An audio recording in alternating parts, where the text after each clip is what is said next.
Welcome to Nightingale. We'll help you to navigate your STEM career. Brought to you by KCL Women in STEM. Welcome back to the final episode of Season 1 of Nightingale. Today we're joined by Ariana. Ariana is a 29-year-old UX designer with 5 years in the industry, and she is passionate about holistic product design, ethical technology, and user-tested solutions that are both intuitive and inclusive. Ariana currently works at Softwire, our gold sponsor. Softwire is an independent software company with offices in London, Manchester, and Cambridge. They deliver innovative, high-quality software solutions in a range of markets with clients including BBC, the Department for Education, and Google DeepMind. Hey Ariana, thank you for joining us. How are you? I'm very well, thank you, and thank you for having me. I'm excited to be here. Yeah, we're very excited as well. So I guess let's start with your education history. So you went to the University of Glasgow to study for a degree in psychology it was about 10 years ago, I believe. However, you haven't finished it. So I have two questions. Why psychology and why have you dropped out? Yeah, of course. Great start at the beginning. I wasn't actually initially going to go into psychology, so that's a fun story. My initial degree was a joint honors in business management and psychology, but after my first year of business management, I was so bored with the subject that I couldn't imagine doing another 3 years of it. So I dropped it and ended up pursuing only psychology. But that interest has come, just from ages back. I've always been really interested in human behavior, in studying it, understanding it, and I've just always found the subject fascinating. So that's why I went into it as a field, but I ended up not finishing my degree for a variety of personal reasons, and ended up not pursuing it as a career, after that fact. But I don't regret going. I'm just glad I'm not a psychologist. Yeah, that's nice. And what gave you the confidence to leave and completely start from scratch?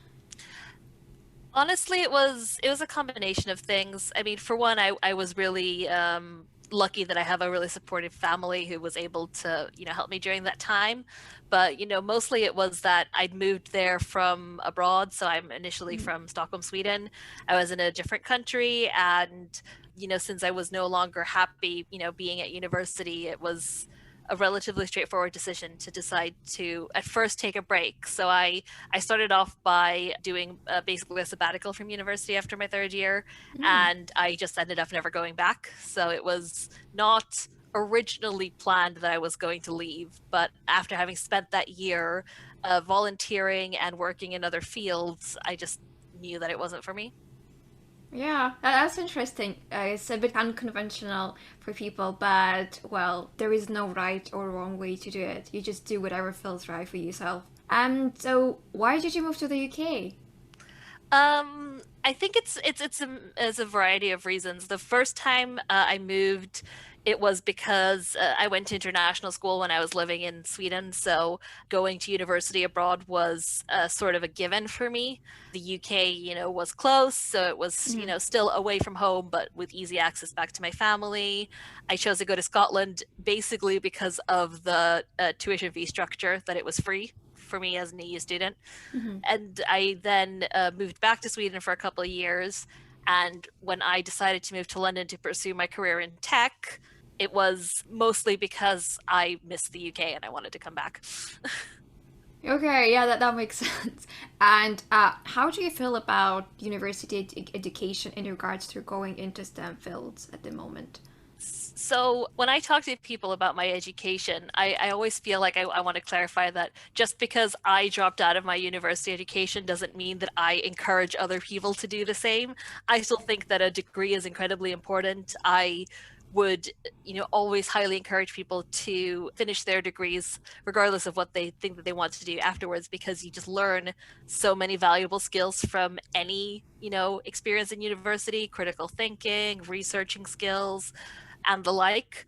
When it, comes to me, I think that I didn't end up in tech the kind of traditional route, and maybe if I had pursued engineering or pursued a more sort of technology based education, I would have ended up in the same field, but perhaps as a developer or a different role. So I think that especially in STEM, a degree can open certain doors that taking the circuitous route that I did doesn't, but it's also not a determining factor. Like if you've not studied a STEM field at university, that doesn't mean that you can't work in one in the future. Yeah, absolutely. This is a very useful and insightful because some people just might studying a degree they don't really like, and maybe it's time for them to change rather than wait till the end, but still like do something that might lead them towards a really good opportunity. So in 2015, you decided to study for a diploma in digital strategy and digital creativity at Berg School of Communication. And why did you decide to go back after gaining experience in the working world, or what was the reason? Yeah, it was a number of different things. So the school in question it's a sort of top tier communication school in Stockholm, which is where I'm from. So Mm-hmm. I've always wanted to go there, but it was never really a part of my career plan. And in the time between my university education and when I went to Bergs, I did all kinds of work in comms. I volunteered as a social media assistant. I did some work as a journalist. I did work in the service industry. I was like waitressing and bartending, all kinds of things. But I realized that I wanted to work in some capacity with communication. So getting a diploma from a school like that would be really useful. Mm-hmm. And I also honestly just like missed the classroom setting. Mm-hmm. So I decided to go for it. And I chose digital simply because like computers have kind of always been my thing. So Mm-hmm. that felt like a natural, fit between my creative side and the need I have to communicate with, my technological interests. So that's why I ended up there. Yeah, that's very interesting. Yeah, I would say that maybe like the degree you studied in psychology wasn't like your main passion, and then as you mentioned, like you always wanted to go to that school, and I guess it doesn't matter like which part and time of your career you're going to pursue it. And how did you use like those transferable skills that you gained, I guess, from like your sabbatical and like other sort of activities before you went for like, job hunting and other sort of like job searching times? I think that one of the biggest sort of gains I had from my sabbatical is like I had experience working in an office culture. So even though I'd never had like a traditional full-time office job, I'd had a lot of experience of similar roles. A lot of it was just about, time management. So much of it was around being, responsible for my own time, being responsible for, my basically resourcing my own time. Part of the work I did after I'd been doing my diploma was that I worked as a freelancer. So I was entirely responsible for my own income. And there was a lot of valuable lessons that I took from that when I then pivoted into working full time for a company. It just means that I've always been able to come into companies as a fairly autonomous worker who required very little supervision, Mm-hmm. which in this particular field, especially because I'm a designer at a company that's mostly built around developers. Mm-hmm. Almost all designers who work at Softwire need to be fairly autonomous because they end up leading the design direction in their projects. Yeah. Yeah, that's also a bit of like unconventional experience before going back to working full time for a bigger company. And then I guess figuring out those time management skills also for yourself. Do you think like gaining this extra education and this like sort of extra experience helped you to build your career and to understand what is that you were passionate about? Oh yeah, absolutely. So I feel like I've ended up where I am now through a mixture of like good fortune and just like dumb luck. It's one of those things where I started out thinking I wanted to be in marketing or something like that, and then I was in digital marketing for a bit, but I really liked the design aspect of that, and then I sort of dove into that. But I wouldn't have ended up where I am now, or indeed even known that the profession I have, which is being a UX designer, was even a thing if I hadn't done, my diploma, if I hadn't had those experiences and been exposed to that. So UX design was one of many modules I did during my diploma, and it is now the one I've based my whole career on. So I think that's definitely say something for how experiences can take you in a direction that you Mm-hmm. hadn't really anticipated. So would you say that you didn't have like a specific end goal in mind when you were pursuing this? So it was just like a trial and error and then figuring out like what you're good at. Absolutely. Yeah. No, that's why I try to I've always tried to make that very clear to people because I feel like very often we get caught up in thinking we need to know what we're going to do with our lives when we're very young. And, like 10 years ago, I did not know what I wanted to do with my life.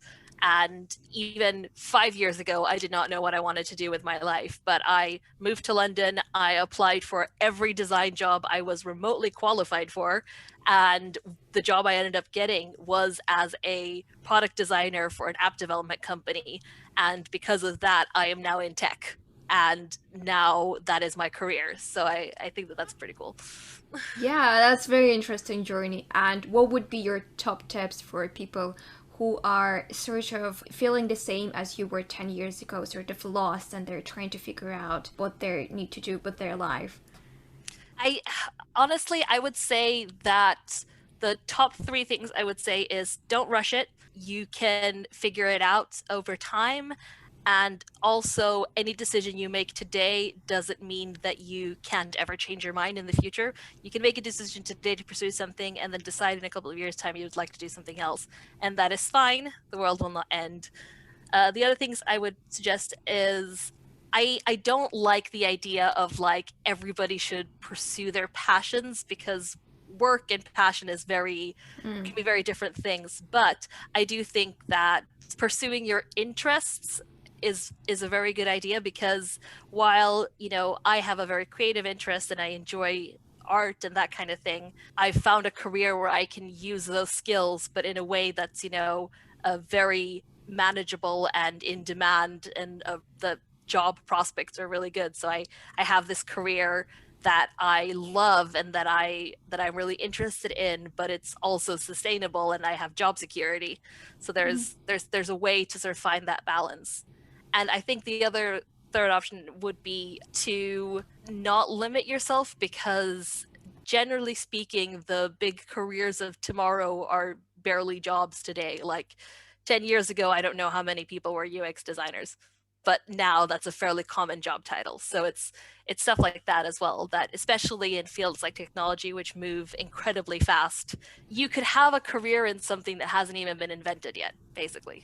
Yeah, absolutely. I think when it comes to specialty technology, you need to be very flexible with your career and constantly like learning skills. And even if you had a degree in computer science, I don't know, 20 years ago, it might not be applicable anymore because the trends are changing so fastly. Maybe perhaps that the job that I will be doing, I don't know, like in 10 years doesn't exist now. And I wouldn't be surprised if that's the case. Yeah, absolutely. So fast forward to like 2021, you're already working as a UX designer at Softwire. And what was the first role that you had? And I guess when was the point when you realized you wanted to be like a UX designer? I guess we like briefly touched upon that.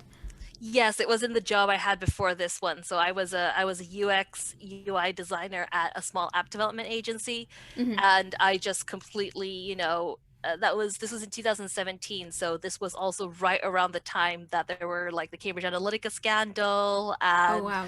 all of this like big news was happening in tech, and it was right around then also GDPR. So I joined technology in a time where like morals and ethics within technology were very much in the news cycle, and I got really involved in that. So I wanted to pursue a career within tech because I wanted to affect change in technology. And also at the same time, you have these parallel conversations going on around diversity and inclusion. Tech is a very male, very white dominated industry. I am neither of those things. So I felt like, any space I take here is kind of making a statement by just existing. And that's how I ended up wanting to do that. And then I've been at Softwire for about a year and a half now, and the decision to take the next step in my career was basically that I'd been at my last job for about 2.5 years, and I felt like I kind of learned everything I could learn there, and I wanted to go to a different company where there were different opportunities, different challenges, a bigger Mm-hmm. stage, basically. That's nice. I guess once you feel like you have reached that limit, it's perhaps a time to move on, especially like in tech. Well, you've joined technology at the most interesting point, I guess, a very like a pivotal moment for the whole industry. And can you tell us more about your role and what does your typical day look like? What is the work-life balance? Yeah, absolutely. So I'm fortunate to work for a company that really protects and cares about their employees' work-life balance. So that's Mm-hmm. actually been very good for me. But my role is as a UX designer, which can mean any number of things, but it stands for user experience design. And what I do is basically when we're designing any kind of product, it could be a web app or a mobile app or any kind of interface.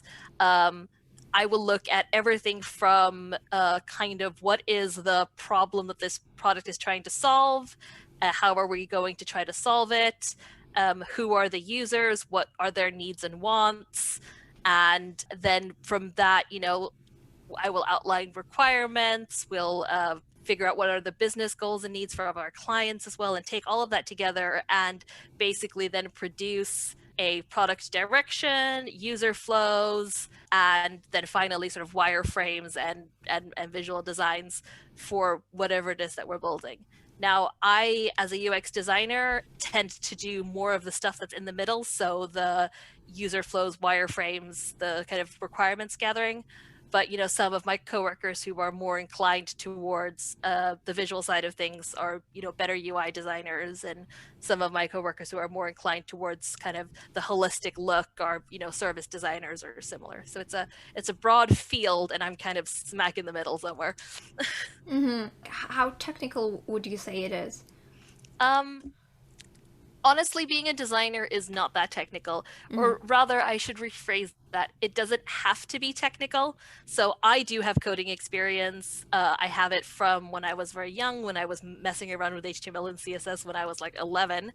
And then Mm-hmm. when I was freelancing, I was actually freelancing as a web developer. So I did design and dev for sort of usually marketing pages and websites and things for my clients.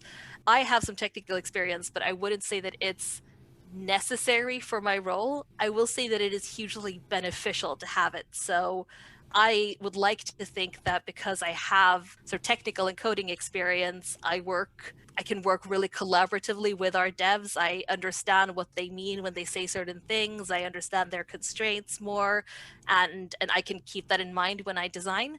So it's Mm-hmm. not necessary, but super useful. I know several people who are designers who actually came from a technical background. Mm-hmm. Yeah, so there is not like a specified required degree for you in order to become a UX designer.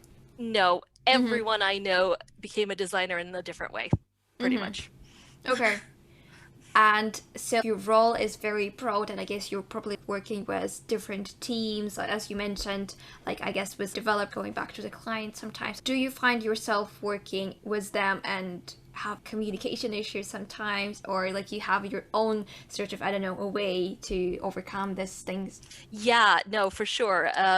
We actually very recently in the company did a lunch and learn where we were talking about collaboration between designers and developers, because you're right, and especially in the kind of situation we're in now where we're all working remotely, Yeah. communication is a big factor, and that is absolutely a challenge. And it's not, I wouldn't say it's a challenge because designers and developers are fundamentally different or have fundamentally different goals, but there is a certain like the skill set required to do one of those jobs is not necessarily the skill set required to do the other, and that means that we Mm-hmm. have slightly different like outlooks on things, and that means that as a designer in general, you're maybe communicating something very broad and holistic to somebody who needs to then build something for every single use case that exists, and vice versa. There's kind of an attention to detail type thing with building something in code that you don't necessarily have to have as a designer,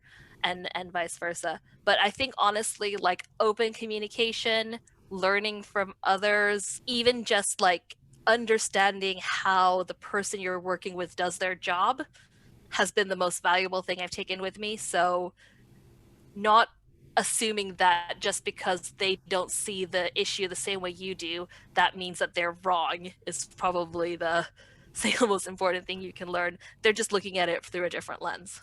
And like, how do you handle miscommunications as well? Honestly speaking, I would say that no project is perfect. So any issue that we encounter in a project, whether that be due to miscommunication between team members or a miscommunication with the client, we will always correct, and then we will try to learn from what we did. So we do things like retros where we're talking about, the team dynamic. Once a month, we'll talk about the good and the bad and try to, take away actions from that to improve in the future. We do things called postmortems, which is if you'd had an incident, say we had a release that went sideways or there were complications during that release, we'll often do a little bit of a session then to assess, how did this happen? Why did it happen? And if then miscommunication was one of the reasons it happened, how can we negate that in the future? Are there any measures we can put in place to make sure that we don't make this mistake again? So a lot of the time it's just making sure that you learn from your past experiences. And what was your favorite project at Softwire? It's actually the project I'm currently working on. So I'm currently a part of a team that has a slightly different resourcing model. So at Softwire, we have longer term projects with project teams, but we also have teams that are work in support or what we call express teams, where we gathered many smaller projects and given them to one team who then collaborate on all of those projects. And it's kind of like a mini consultancy within the larger company. And I'm a designer on one of those teams. So I get to work on a number of different clients, both public and private sector clients. And that also means that, part of my job is also kind of time management and resource management. And it's a lot of fun. And how do you deal with failure if something occurs, like throughout the project, or I don't know, at any point of your career as a UX designer? Try not to cry. No, I'm not going to lie. I think that a lot of people in this industry are overachievers and take failure quite hard. And I am absolutely one of them myself. I'm not a perfect person. And I think that I've just really tried to infuse into myself the understanding that I am not perfect. I am not the most experienced person. And I will make mistakes as a designer and as an employee.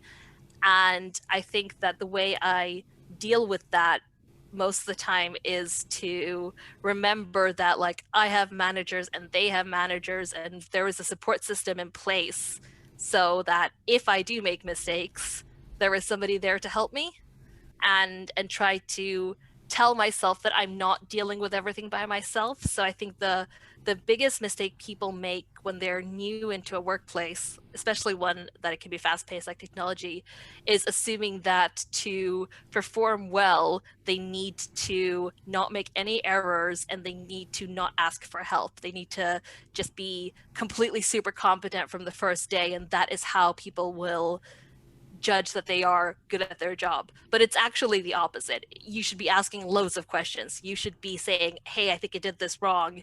Can you help me? You should be reaching out all the time to your superiors, because that is how you learn. And I think that taking that with me has made it easier for me to cope with failure, because then it's not only my failure, it's always kind of a team thing that you deal with it together. Yeah, absolutely. And what career opportunities and like some sort of support does Softwire provide you with when you're going through like different failures or you're just looking for a new opportunity? So one thing that I've really enjoyed about Softwire as a company is that the whole kind of business is built around the premise of like investing in staff retention. So we tend to recruit, graduates, and then we'll train those graduates and we'll give them career opportunities within the company, basically because the idea is that if you recruit the best people and then invest in their career and invest in their personal development and invest in their morale and their happiness, they will stay at the company and the company will be better for it because it will retain all that knowledge. So at Softwire, there's this very kind of liberal attitude of, if you want to advance in your career, if you want to try something new, if you want to branch out into a different field or try something else, tell someone that, and they will make sure that, to the best that the company can accommodate, we will try to accommodate you. So there are plenty of people in the company who have transitioned from one discipline to another, or who over the course of their career have have gone from being like a developer to a project manager, or a developer to a designer, or a tester to a user researcher.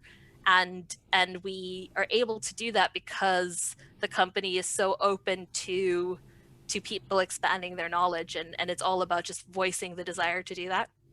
That's amazing. It sounds like a very collaborative, like, and very nurturing environment for, especially like for new graduates and different those who are trying to like develop new skills, like trying to learn. And I guess in technology, like you're literally learning every single day, and it never stops. And so, looking back at your whole career journey up to this point, who inspired you? Do you have like a role model? Maybe it's someone from within the company, or it's someone from your family. I don't know, anyone, a YouTube blogger. My family is absolutely a big inspiration to me. So I come from a family where, you know, especially a lot of the women on my mother's side of the family are kind of like they had really successful careers and were incredibly focused on their careers. They've been a huge inspiration to me in terms of, you know, the priorities I've set for my life. Within tech, actually, I've found it like slightly more difficult to find role models, but I think that's also because, generally speaking, there haven't really been many who are, you know, in my particular position or have my particular background.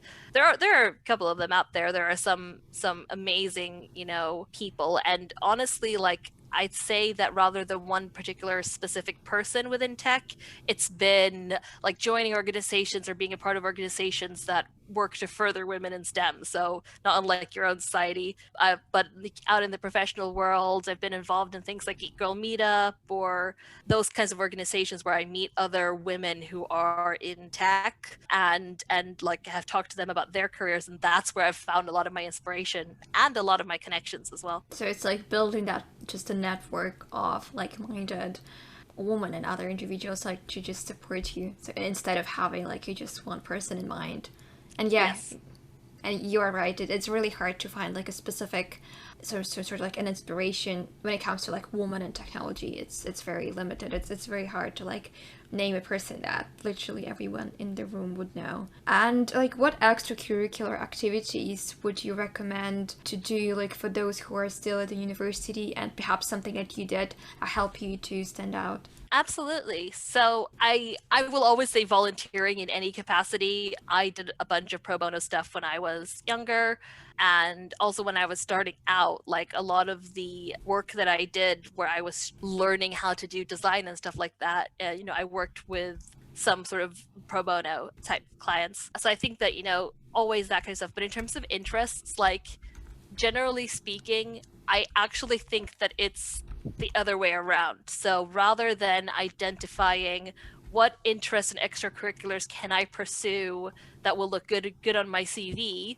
it's how do I look at my current interests and extracurricular activities and then extrapolate from that transferable skills I can make a case for when I interview for jobs. So like if you're interested in, say, playing video games, then, you know, one thing you can say is that you're very task oriented, especially if you play a game that has that kind of structure to it. And it's all about identifying the transferable skills that you are actually training in your interests and then being able to use those interests as examples when about it. So one really good example for myself is that I enjoy kind of pop culture analysis and video essays, and a good transferable skill from that is just, you know, critical thinking and, you know, the ability to analyze things, and I use that literally every day in my job. Yeah, I think that's very important to also, as you said, to like sort of identify also if you're interested in something, what skills you can take from that you can apply for your job. And like, are there any like opportunities at Softwire where you can do like more extracurricular stuff? Yes, there's loads of it. So there's a huge thing around in Softwire where we have various different officers who are responsible for different things. So we have a tech officer who's responsible for like knowledge sharing and that kind of things, both externally and then sort of within the company. And you can volunteer to do lunch and learns presentations for the whole company, or do talks and that kind of thing, and that's really really good for personal development. And then similarly, we have a CSR officer, so that's corporate social responsibility, and we do a lot of sort of sponsorships, as you are aware, and we do a lot of sort of work with other organizations, either charitable organizations or societies, and there's lots of opportunities to sort of engage with that. So as part of Softwire, I've done workshops at hackathons. I'm doing this podcast. I'm a coach for a program called Future Frontiers, which is a coaching program for people from disadvantaged backgrounds to give them sort of a leg up in the job market. And all these opportunities come to us through the company.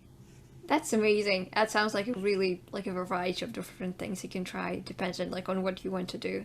And like, have you ever faced discrimination towards yourself in the workplace, being a woman of color in STEM? And if so, how did you overcome it? And did your company like sort of support you when it happened? Yes, I mean, I think there's kind of a degree of inevitability here. So while I think I've been quite fortunate in that I've been spared like direct harassment and the like, I think that there's always been kind of an undercurrent of it, like from very long ago. In my current company, I feel like it's mostly a matter of like we have traditionally recruited from certain sources, and the company I currently work for, Softwire, is very aware that we need to put more effort into diversity and inclusion. We've done training around sort of unconscious bias and being an anti-racist and that kind of thing.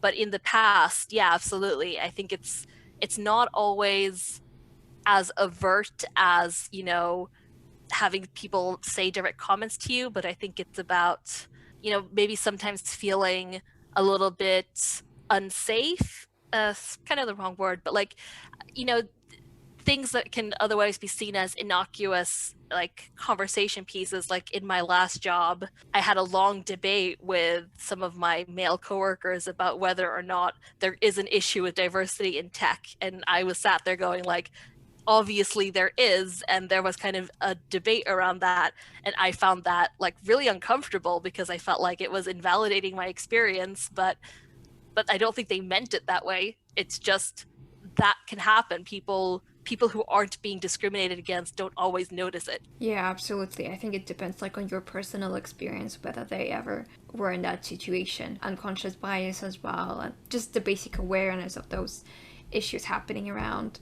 Yeah, it can also be small things. Like, I'm not saying that this is, widespread and rampant, but, you can also notice, there are things like, in meetings, who's talking and who has the floor most of the time. If you're in a client meeting, they direct questions to the room. Who are they directing the questions to? And I have absolutely been in situations where like I'm the expert in the room, they should be asking me, but they will turn to a coworker of mine who is male or who is white, and they will ask them the question, and then I'll answer it. Like I said, these are limited experiences, but they are there, and it does happen. So it's something to. I don't want to pretend like it isn't a part of the experience. Yeah, sometimes like it's not this like whole huge, I guess, big things happening that will make a headline. It's like it's built up from the small things happening every day, like who are you even referring to and what sort of questions you're asking. So also, is it in Softwire, like when it comes to like your career progression, is it easy to move between departments in the company, and how does the company is sort of like helping you with this? Yeah, so going back to what I mentioned earlier around how the company is generally very open to people changing their tracks or wanting to explore new things, it's very much it is what you make of it type of thing. If you're proactive, saying that like I would like to learn this, I would like to do this, I would like experience in with these types of clients or in this type of role, then the company will do their best to accommodate you for that. And you can't always get exactly what it is you need, because that's not how life works, but it's one of those things where like we will try our utmost to do so. So as an example, I have another designer whom I sort of partially manage, and they want to explore very specific design capabilities. So I'm trying to find projects that suit that and will give them the skills that they need to sort of pursue that as their main discipline. And then similarly, like, yeah, moving across departments, sometimes entire teams move across departments. Our departments are structured a little bit differently. So we don't structure by capability. We structure by sector. So all of our teams fall into a different department depending on what type of client they're working with. And then within those teams, you'll have a sort of cross-functional unit with usually some kind of project manager, delivery lead, a tech lead, and then, developers and designers if they are on the project. So generally speaking, as an employee at Softwire who is being, placed on different projects, you'll move from department to department just naturally in your career because you'll be working on different types of projects with different types of clients. Mm-hmm. And when it comes to promotion, for example, does Softwire has some sort of like policies, or not just about just promotion, but in terms of like, so you will ensure that regardless of your gender background, you will still get promoted the same way, like equally as everyone else?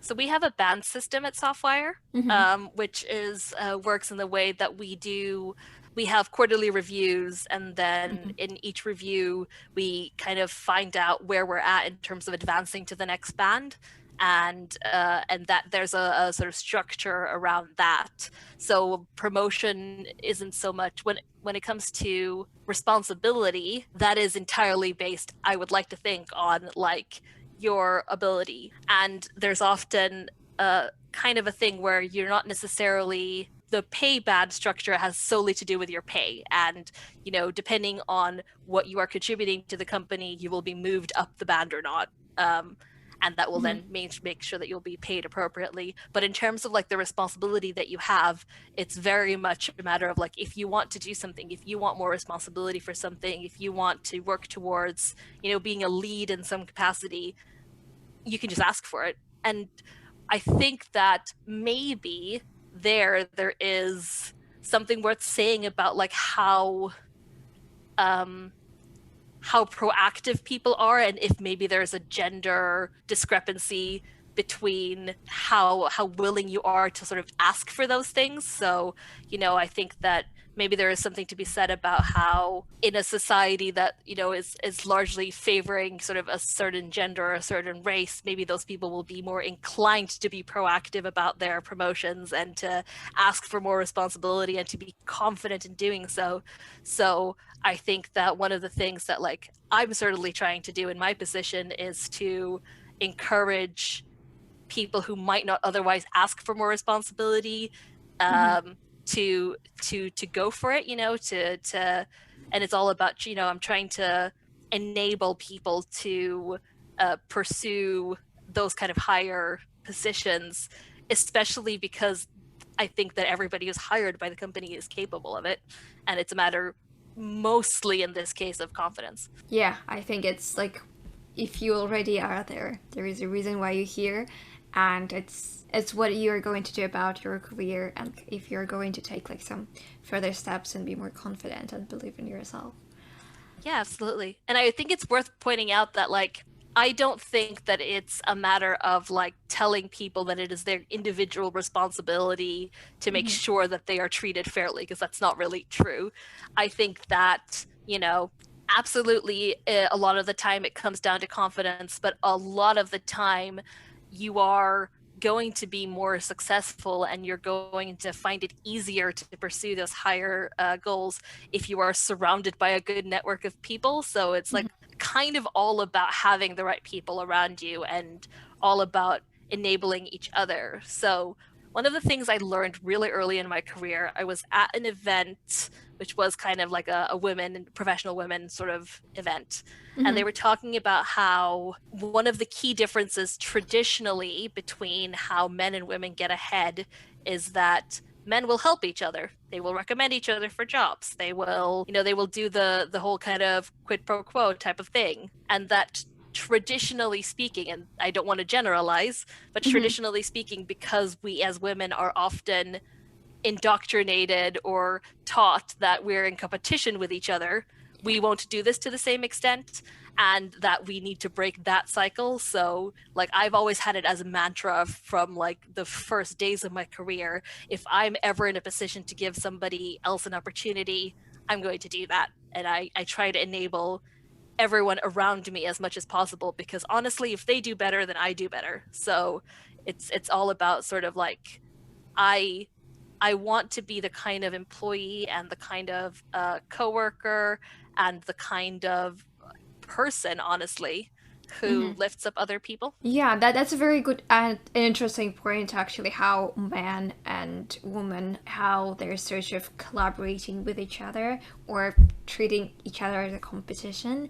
And do you think that men on average are more assertive or more confident than women in the workplace? I think that men on average are treated differently if they are assertive. So I think that I don't think that there's a natural inclination for men to be more assertive, but I think society is more accepting of assertiveness from men. Whereas, so an assertive or opinionated man in the workplace will probably be seen as like a maverick, but an assertive and opinionated woman in the workplace will be seen as a. But I think that it's all about perception. I Yeah. think that any differences that people encounter there is probably because of that. Yeah, those like double standards against men and women are, yeah. Well, I guess almost going to an end. And what would be like your top tips for students who want to like land a career at Softwire? And if you could tell us like more about the company that you haven't mentioned before, something, I don't know, something cool that you have.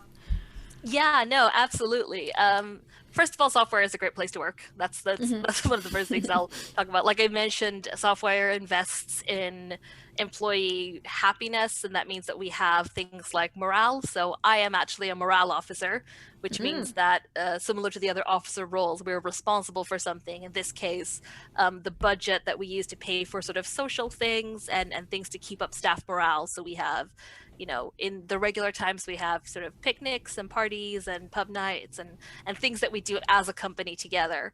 But then on top of that, it's also the fact that we invest very heavily in training. So we have both an internship program where you can do an internship at Softwire, and then we also have a sort of new starters or graduate thing where we will bring, most of our new starters are hired at the graduate level, and then we train them. And so many of my coworkers and my close friends at the company, where they were graduates 2 years ago and are now in like lead roles in their various projects because they've been trained and they've been given the opportunity to develop. So looking into things like the internship and into sort of graduate programs and reaching out to people is a good place to start. And how did Softwire support you during the pandemic? Oh my God, yeah. The pandemic has been hard. Basically, we have a really, really cool and good dedicated support staff around sort of people and culture. So among other things, we've had like loads of reminders that we should be taking holiday even though we're not traveling. We've had a lot of things around how to take care of our mental health during the pandemic. Loads of focus on, looking after physical and mental health. How can we improve people's workspaces at home? Are there things that we can be providing to people that will improve their working situation? Are there things we can be providing people that will improve their health situation? And also down to things like having sort of furlough for carers, when schooling began again, and some of our employees who are, parents needed to balance their jobs with childcare and education responsibilities, making sure that people could take time to do that, and generally trying to be attentive to the needs of people and how they changed throughout the pandemic. So that's been like a really good support system. And do you think you will go back to the office, or like considering sort of like your job, do you think you will work mostly from home, or it will be like a sort of like a mixture? Because like when it comes to technical roles, you technically can like work from anywhere, or is it like required for you to be in the office in order to communicate with developers and clients and etc.?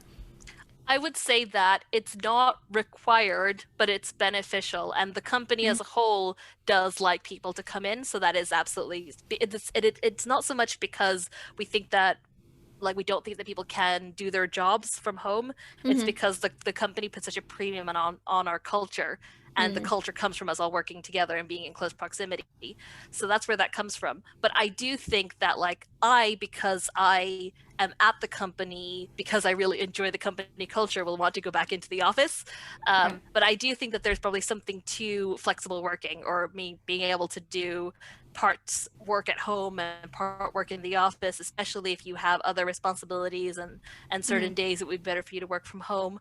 I think if the pandemic has proven anything, it's that remote working is possible, Yeah. and that we should be offering that flexible working arrangement to people who are, for example, parents or the like, and might need to be able to work from home. Yeah, absolutely. Like different people have different circumstances. I guess for some parents, they would rather prefer to be in the office while their kids are at school, unless their kids like very very young and they need to look after them. Exactly. What would be like your final words of wisdom for our listeners before we go? Okay, final words of wisdom would be don't stress about your careers at this age. I once heard the quote, which is that you should never compare yourself to other people because you are comparing your own behind the scenes to their highlights reel. And yes, I've been very guilty of this myself, of looking at where other people are, how young they are compared to me, and how successful they are compared to me, and thought, like, I'm behind. I should be further along in my career. I should have more of an idea of what I'm doing. And Mm-hmm. that is the wrong attitude to have because honestly, nobody has any idea what they're doing.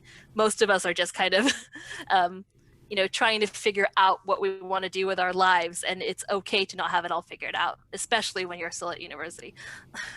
Yeah, absolutely. Especially like during the pandemic, I think so many of graduates are completely lost and they haven't really figured out. And it's okay like to feel that you don't know everything and you don't have to know everything. Like you're just like I'm thinking about myself sometimes and it's okay not to know like exactly where you will be like in the next 5 or 10 years at your early 20s. I guess if I was like 45, I would probably have to know because I will have like family and stuff. But when you're on your own and there's so many things you haven't tried yet, and there's so many opportunities, and like you just need to try different things and just never stop trying, I guess.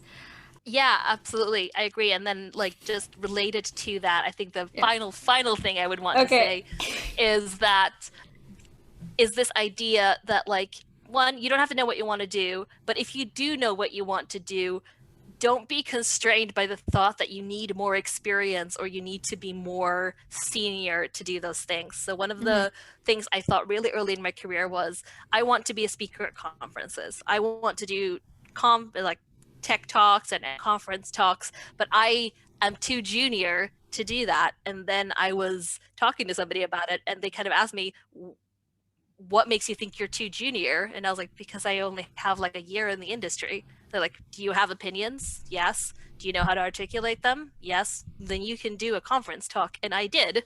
And it was great. So I think that there's also that as well, that like conversely, don't feel constrained by your lack of experience when it comes to going for opportunities because you don't know what might happen and you're literally never too inexperienced to do anything. Wow, that is very impressive. And I think the story you told us today is very unique and also is breaking a lot of like stereotypes, especially like for STEM. And I think it's really worth listening for people just to know that there is, if you are not going with a standard way of doing something, and if you feel like you're too young or I don't know, or too old, it's not that. It's like it's whatever you think. It's like you feel inside that you need to be doing. Yeah, absolutely. Thank you so much for joining us. It was very, very inspiring. And yeah, have a lovely rest of the week. And we wish you the best for the future. Yeah, thank you so much for having me. I really enjoyed being here, and I'm glad that you found it inspiring. Yeah, thank you so much. And we're also want to tell our listeners that this is our final episode of this season, and hopefully we will back in the summer. But if not, we really loved and appreciated all the speakers and all the listeners that have supported us on this journey. And we really hope that we have inspired at least one person, and that sharing this experience that we went through, like this journey, was at least useful, helped someone to find the right direction. Thank you so much. Thank you for listening to this episode of Nightingale. Tune in next time for more insights on how to navigate your STEM career.